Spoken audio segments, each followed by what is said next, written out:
My dear students, আমরা জানি কোনো ওয়ার্ডের শেষে সিএইচ থাকলে ইএস যুক্ত হয়ে প্লুরাল নাম্বার হয়ে থাকে।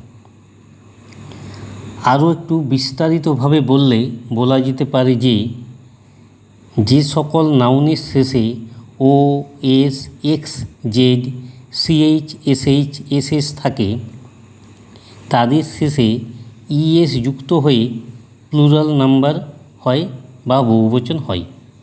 কিন্তু যখন সিএইচের উচ্চারণ কে এর মতো হয়, কয়ের মতো হয়, তখন শুধুমাত্র এস যুক্ত হয়ে প্লুরাল নাম্বার হয়।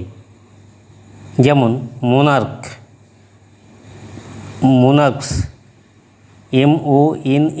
MONARCHS, স্টোমাকস, STOMACHS।